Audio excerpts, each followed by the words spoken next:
बिस्मिल्लाहिर्रहमानिर्रहीम, अस्सलाम वालेकुम। मैं हूं अब्दुल कादिर और आप देख रहे हैं मेरा यूट्यूब चैनल।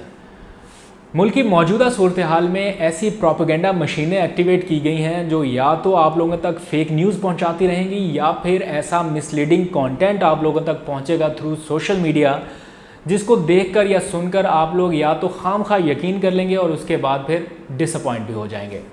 ऐसा ही कुछ हुआ है पिछले 1-2 दिनों में, जब बजट के मामलात को लेकर इमरान खान और वफाकी हुकूमत पर अच्छी खासी तनकीद की गई और कहा गया देखें जी, तालीम और सेहत तो वफाकी हुकूमत की तरजीह नहीं है। दिफा का बजट 1200-1400 अरब रख दिया और तालीम के लिए सिर्फ 4 अरब रुपया, ये तो बहुत ज़्यादती हो गई। मैंने उस वक्त भी आपको बताया था कि अभी सूबे का बजट पेश होना बाकी है और आज सूबे ने अपना बजट पेश कर दिया है और आप लोगों को जानकर खुशी होगी कि ये बजट 4 अरब रुपया नहीं है जिस तरह सोशल मीडिया पर बताया जा रहा था। 4 अरब नहीं बल्कि 3 खरब 50 अरब और 10 करोड़ रुपए का बजट मुख्तस किया गया है, जो माजी की हुकूमतों की जानिब से पेश किए गए बजट के मुकाबले में अगर देखा जाए तो ये सबसे ज़्यादा बजट है तालीम के लिए। तो यहाँ से अंदाज़ा हो जाता है कि तरजीह क्या है हुकूमत की। इसके ऊपर मैं थोड़ी सी बात आपसे करूँगा बाद में।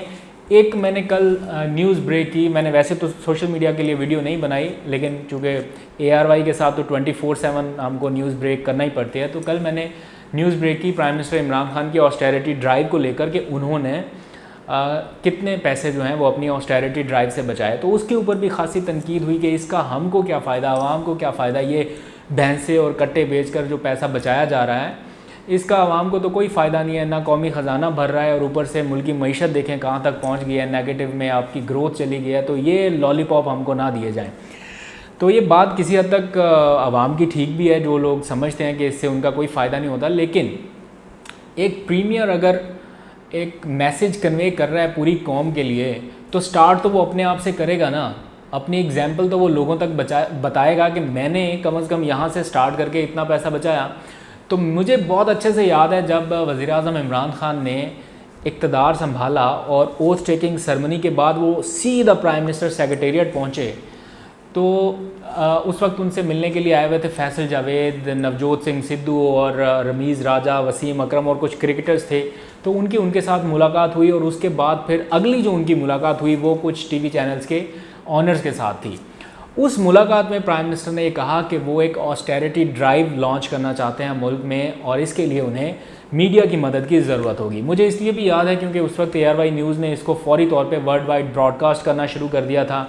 एज अ कंपेन हमने इसको लॉन्च कर दिया कि prime minister Imran Khan austerity drive के थ्रू मुल्की मामलात को आगे बढ़ाना चाहते हैं। फिर आपने देखा वो गाड़ियाँ नीलाम कर दी गई प्राइम मिनिस्टर हाउस की, उसके बाद फिर भैंसें नीलाम की गई और जो कुल मिला के उस वक्त मुलाजिम जो थे बहुत ज़्यादा, हर काम के लिए अलग से एक मुलाजिम रखा हुआ था, उसको भी प्राइम मिनिस्टर सेक्रेटेरिएट से हटा के मुख्तलिफ महकमों में डिप्लॉय कर दिया गया कि जहाँ पर इनका इस्तेमाल ज़्यादा बेहतर हो सके। तो कुल मिला के कोई तकरीबन 32-33 करोड़ रुपए की रकम उस वक्त पहले साल बचाई गई और एक मैसेज दिया गया। और उसके बाद फिर इस साल कंपैरिजन किया गया तो 18 करोड़ रुपए की रकम जो है वो प्राइम मिनिस्टर सेक्रेटेरिएट, सिर्फ ये सेक्रेटेरिएट वो ऑफिस है जो जिसमें प्राइम मिनिस्टर इमरान खान बैठते हैं और अपने अमूर सर अंजाम देते हैं, तो उसका इस साल 18 करोड़ रुपए की रकम जो है वो बचाई गई। तो एक तरह से मैसेज दिया गया कि फ्रॉम टॉप टू बॉटम ये मामला जाएगा और मुश्किल माली हालात हैं तो हमें पैसा बचाना है। लेकिन क्या ये पैसा वाकई में बच रहा है और सही मानों में ये मैसेज नीचे तक कन्वे हो रहा है? मुझे प्राइम मिनिस्टर इमरान खान ने जो एफ़र्ट्स किए हैं वो तो आपके सामने आपने देखा, लेकिन एक मामले के ऊपर मुझे बड़ा शदीद एतराज़ है और मैंने सोचा आपके साथ शेयर करूंगा, उसके बाद हम अपने अगले मामलात की तरफ बढ़ेंगे। आप मेहनत कर रहे हैं, दिन रात आप पैसे बचाने में लगे हुए हैं कि कहीं से कुछ पैसे बच जाएँ, आप कट लगा रहे हैं, इधर कट लगा रहे हैं, तमाम तरह अखराजात आप कम कर रहे हैं और यही मामलात कम अज़ कम और सूबों में ना सही तो उन सूबों में तो होने चाहिए जहाँ पर आपकी हुकूमत है। पंजाब में आज जो बजट पेश किया गया है, इससे पहले कि मैं आपको वो तालीम और सेहत की तरफ लेके जाऊँ कि कितना ज़्यादा बजट दिया गया है, लेकिन ये बजट पेश करते हुए मैं देख रहा था वो मनाज़र कि एक होटल में आपने बुक किया हुआ एक होटल को और वहाँ पर आप रोज़ाना की बुनियाद पर इजलास बुला रहे हैं असम्बली का और 10-12 लाख रुपया आप पर डे के हिसाब से उसका पे कर रहे हैं। मैं ये पूछना चाहता हूँ प्राइम मिनिस्टर इमरान खान साहब से भी वज़ीर आला पंजाब उस्मान बुज़दार साहब से भी और स्पीकर पंजाब असम्बली जो हैं उनसे भी कि क्यों ये पैसा खर्च हो रहा है। जब पंजाब असम्बली की एक बिल्डिंग मौजूद है, आप उसको डिसइंफेक्ट करवाइए। एक प्रैक्टिस मौजूद है। जब कौमी असम्बली में बजट पेश हुआ तो क्या किसी होटल में पेश हुआ? नहीं ना, कौमी असम्बली में भी कोरोना का ख़तरा था और यहाँ पर डिसइंफेक्ट करने के बाद यहीं पर इजलास हुआ और यहीं पर बजट पेश किया गया। ठीक है, आपको चाहिए था आप उसको मुकम्मल डिसइंफेक्ट कराते, पूरे SOPs के साथ इजलास बुलाते और वहीं पर ये बजट पेश करते, ना कि आप ये बजट किसी होटल में पेश करते और वहाँ पर आप आवाम के टैक्स का इतना ज़्यादा पैसा लगाते। दूसरी बात, अगर आपको ये ख़दशा है कि वो ऐवान बहुत छोटा है और वहाँ पर ज़्यादा लोग बैठ नहीं सकते, मैंने ये सवाल आज अपने लाहौर के कुछ एक दो सहाफ़ी दोस्तों से फ़ोन करके पूछा कि यार मुझे बताएं कि इसकी लॉजिक क्या है कि क्यों अवाम का पैसा खर्च किया जा रहा है कि होटल में आप इजलास बुला रहे हैं। इसकी रीज़न नहीं मुझे समझ आ रही। तो उन्होंने कहा जी कि वो ऐवान जो है वो बहुत छोटा है और अगर कुछ सीटें छोड़ के आप लोगों को बिठाना पड़ जाए तो वो फिर सारे लोग आएंगे नहीं। तो जो कौमी असम्बली में प्रैक्टिस की गई वो ये कि हर सियासी जमात में से मखसूस लोग बैठेंगे, बाकी लोग इजलास में शिरकत नहीं करेंगे। जो पार्लिमानी रहनुमा है वो बताएंगे कि हमारे कौन कौन से इतने मखसूस लोग जो हैं कोटा वाइज वो बैठेंगे, तो वो तादाद ऑटोमेटिकली कम हो जाती है। इन केस आप ये तादाद भी कम नहीं करना चाहते तो क्या पंजाब गवर्नमेंट के पास पूरे लाहौर में कोई ऐसा कन्वेंशन सेंटर या ऐसी कोई मलकियती जगह नहीं है जहाँ पर ये इजलास बुलाया जा सकता, जहाँ पर सरकारी तौर पर इंतजाम किए जाते और आवाम का ये जो 10-12 लाख रुपया डेली का लग रहा है इसको बचाया जा सकता?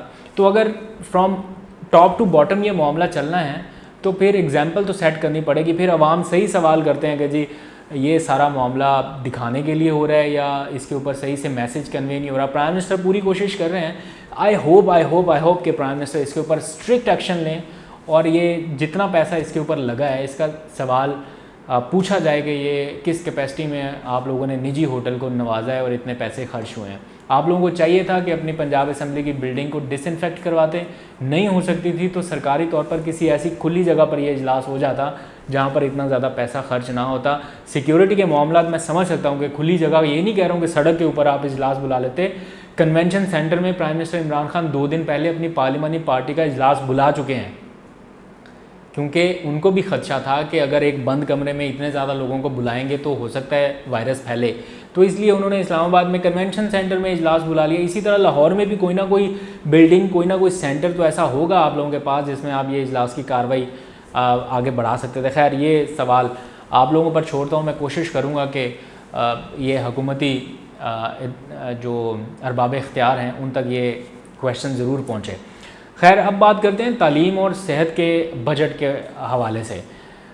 सूबाई हुकूमत ने कमाल कर दिखाया है जी, और पिछले 5 सालों में सबसे ज़्यादा बजट तालीम के लिए मुख्तस किया गया है। मैं आपको एक चार्ट आपके सामने, आप स्क्रीन पर शायद देख भी सकते हो। 2015-16 में ये बजट जो तालीम का था ये 244 बिलियन रुपीज़ था।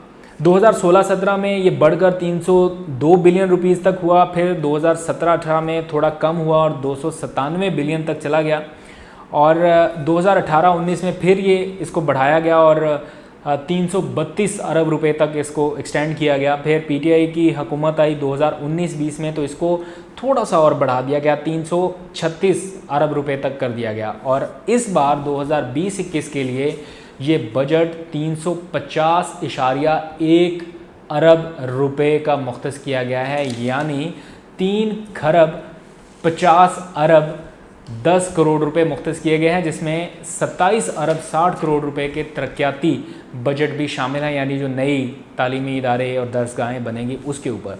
और इसी तरह अगर देखा जाए तो सेहत के मामलात के लिए भी अच्छा खासा बजट मुख्तस किया गया है। 2 खरब 84 अरब 20 करोड़ रुपए मुख्तस किए गए हैं। तो वो लोग किधर हैं जो वफाकी हुकूमत की जाने से पेश किए गए बजट के अदाद-ओ-शुमार उठा के ला रहे थे कि देखें जी ये सेहत की तरजीह है और देखें जी ये तालीम की तरजीह है। भाई वो वफाक का बजट था, सूबे का बजट आज पेश हुआ है। अब आए ना ज़रा आके कंपैरिजन करके बताएं कि कितना कितना बजट पेश हुआ है। इसके साथ एक इंटरेस्टिंग चीज़ मैं आपके साथ लाजमी शेयर करना चाहता हूँ, जो आप लोगों के बड़े फ़ायदे की चीज़ है।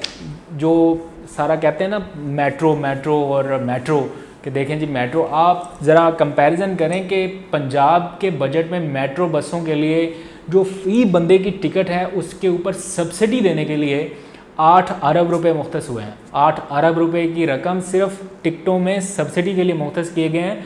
और फ़ी टिकट कितनी सब्सिडी मिलेगी? मुल्तान मेट्रो जो शदीद खसारे में चल रही है, उसकी फ़ी टिकट की जो सब्सिडी है जो पंजाब गवर्नमेंट को देना पड़ेगी वो 127 रुपये है। इसके अलावा रावलपिंडी में जो मेट्रो बस चल रही है, इसकी सब्सिडी की मद में 49 रुपया फ़ी टिकट गवर्नमेंट को सब्सिडी देना पड़ रही है। लाहौर मेट्रो 46 रुपये फ़ी टिकट की सब्सिडी, यानी जो लाहौर, रावलपिंडी और मुल्तान के रहने वाले हैं उनको तो फ़ायदा है, बाकी जो पूरे पंजाब में रहने वाले लोग हैं उनके टैक्स का पैसा भी इसी मेट्रो पे लग रहा है। इसी तरह स्पीडो बस है कोई, वो मुल्तान में भी चल रही है, उसकी टिकट, एक टिकट के ऊपर 67 रुपये पंजाब गवर्नमेंट को सब्सिडी पड़ेगी। और इसी तरह लाहौर में जो स्पीडो बस चल रही है, इस पर 56 रुपये फ़ी टिकट सब्सिडी पंजाब गवर्नमेंट को देना पड़ेगी। और ऑरेंज लाइन आप सबकी फेवरेट, उस पर 4.4 अरब रुपए की सब्सिडी हुकूमत पंजाब के गले पड़ी है, जो उसको देना पड़ेगी ना चाहते हुए भी। तो ये महंगे मंसूबे बगैर प्लानिंग के लगाए गए, तो टैक्स का पैसा फिर इस तरह इसमें झोंका जाएगा। खबरें और भी बहुत सी हैं, लेकिन आज तक के लिए मेरा ख्याल इतना ही। कल फिर हाजिर होऊंगा, इजाज़त दीजिए, अल्लाह हाफ़िज़।